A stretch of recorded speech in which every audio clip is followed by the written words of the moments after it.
వరద నిన్నటికి ఇవాళకి దారుణంగా పెరిగింది, తగ్గట్లేదు వరద. దానికి సజీవ సాక్ష్యం నిన్న నాది వీడియోలు ఫాలో అయినటువంటి వాళ్ళందరూ చూసుంటారు. రోడ్డు మీద నుంచి చేశాను నేను. ఇదిగో రోడ్డు మీద నుంచి చేసిన ఈ ప్రదేశం ఇప్పుడు ఇది పరిస్థితి.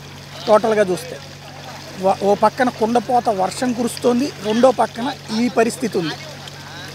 ఇప్పుడు ఈ రోడ్డు అంతా కూడా నిన్న ఏదైతే ఇన్నర్ రింగ్ రోడ్డు అని చెప్పుకున్నామో కరెక్ట్గా నిన్నటికంటే కూడా ఇప్పుడు రోడ్ల మీదకి వచ్చేసింది. ఈ చుట్టుపక్కల ఉన్నటువంటి ప్రాంతాలు అంటే రైట్ సైడ్, లెఫ్ట్ నుంచి రైట్ సైడ్కి వరద వెళ్తూ ఉండటం అన్నటువంటి ఇక్కడ కీలకమైనటువంటి ప్రదేశం. ఇప్పుడు చూస్తే ఆ చుట్టుపక్కల ఉన్నటువంటి ప్రాంతాలన్నింటిలో కూడా ముడిగి ఉండడం కావచ్చు.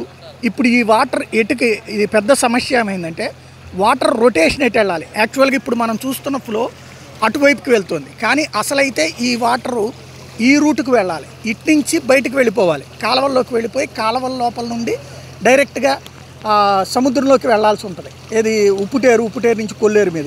కానీ ఇప్పుడు వాటర్ అట్నుంచి కూడా ఓవర్ఫ్లో ఉండేటప్పటికి ఎగతన్నుకుంటూ అటు వెళ్తున్నటువంటి వాటర్ ఇప్పుడు ఈ రూట్లో కూడా వచ్చేస్తుంది. టోటల్గా చూసుకుంటే ఇప్పుడు పరిస్థితి ఓవరాల్గా ఈ ఏరియాలన్నింటిలో కూడా ఇప్పుడు ఉన్నటువంటి ఇళ్ళు కొత్తగా నిన్నటికి 2,70,000 మంది అనుకుంటే ఇప్పుడు ఇంకా పెద్ద ఎత్తున పెరిగిపోతున్నది వరద అంతా కూడా.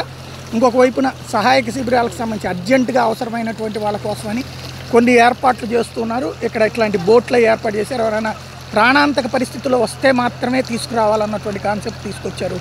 తద్వారా ఈ ప్రాంతాన్ని అంతా పరిస్థితి అర్థం చేసుకోవచ్చు. టోటల్గా ఆ చుట్టుపక్కల ఇళ్లలో ఇది ఇంకా రోడ్డు పక్కన ఉన్నటువంటి ఇళ్ళు ఇట్లాంటి లోపల దగ్గరగా 8 కిలోమీటర్ల నుంచి 10 కిలోమీటర్లలో పాటు ఉన్నారు పబ్లిక్. వాళ్ళని బయటికి తీసుకొచ్చేటువంటి పరిస్థితి అయితే లేదు.